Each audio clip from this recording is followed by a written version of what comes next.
మకర రాశి వారికి అనుకున్న కార్యక్రమాలలో స్వల్పమైన ఆటంకాలు ఏర్పడతాయి.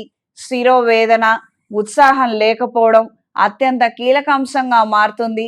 ఎంతో చేయగలుగుతాము, సాధించగలుగుతాము, సంపాదించగలుగుతాము.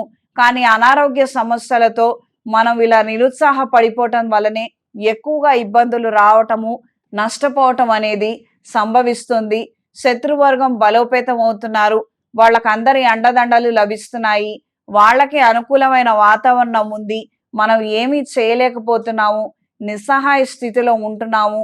కోర్టు వ్యవహారాది ఇతర తీర్పులు కూడా వాళ్ళ చేతిలో కీలుబొమ్మలాగా అయిపోతున్నాయి. న్యాయం లేదా, ధర్మం నిలబడదా, ఈ రకమైనటువంటి భావోద్వేగాలకు గురవుతారు.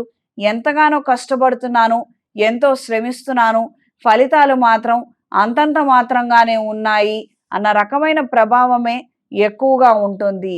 సంతానానికి సంబంధించినటువంటి కొన్ని విషయాలలో తగు జాగ్రత్తలు తీసుకుంటారు. కఠినమైనటువంటి నిర్ణయాలు, క్రమశిక్షణే వాళ్ళని మంచి దారిలో ఉంచుతుంది అన్న విధంగా మీ ఆలోచనలు ఉంటాయి.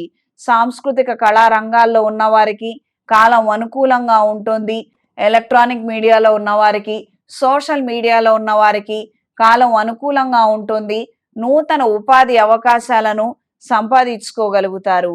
ఈ వారం స్త్రీలకు అనుకూలమైన మార్పులు ఏర్పడతాయి. చేస్తున్నటువంటి పనులలో స్వల్ప పురోగతిని సాధించుకోగలుగుతారు. ధనరూపేణ తీసుకున్న ధనాన్ని చెల్లించగలుగుతారు. అంటే హ్యాండ్ లోన్స్ కావచ్చు, బయట మన వాళ్ళ దగ్గరే లోన్ తీసుకున్న పరిస్థితులు అవన్నీ కూడా మనం చెల్లింపు చేసుకోగలుగుతాం.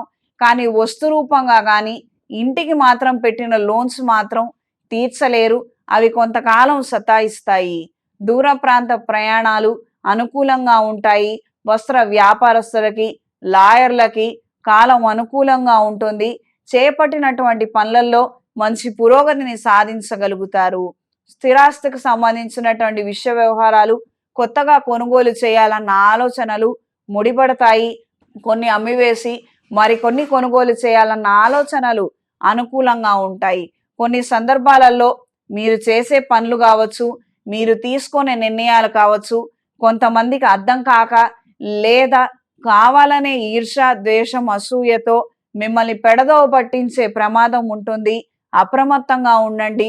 ఏం చేస్తున్నాం, ఎలా చేస్తున్నాము, మనకి నచ్చి చేస్తున్నామా, మనకి మంచి జరుగుతుందన్న నమ్మకంతో చేస్తున్నామా లేదా అన్నది 1-2 సార్లు క్యాలిక్యులేట్ చేసుకొని ఆ తర్వాత మాత్రమే నిర్ణయం తీసుకోండి. తొందరపడి మాత్రం నిర్ణయం తీసుకోవద్దు. ఆరోగ్య విషయంలో ఖచ్చితమైనటువంటి జాగ్రత్తలు అవసరము. దీర్ఘకాలికమైనటువంటి అనారోగ్యాలు వాటిల్లే ప్రమాదం ఉంది. అప్రమత్తంగా ఉండండి. ఈ వారం మకర రాశి వారికి కలిసొచ్చే రంగు తెలుపు, కలిసొచ్చే దిక్కు తూర్పు, కలిసొచ్చే సంఖ్య 2. ప్రతిరోజు ప్రతినిత్యం ఆదిత్య హృదయాన్ని పఠించండి. అవకాశం ఉన్నవాళ్ళు ఏదైనా శైవ క్షేత్రంలో లక్ష్మీ కుబేర పాశుపత హోమాన్ని జరిపించండి. ధనలాభం పొందగలుగుతారు. చేతికి కుబేర కంకణాన్ని ధరించండి. ప్రతిరోజు ప్రతినిత్యం ఆదిత్య హృదయాన్ని పఠించండి. దీర్ఘకాలికమైనటువంటి అనారోగ్యాలతో బాధపడుతున్న వారు సౌర పాశుపత హోమాన్ని ఏదైనా శైవ క్షేత్రంలో జరిపించండి.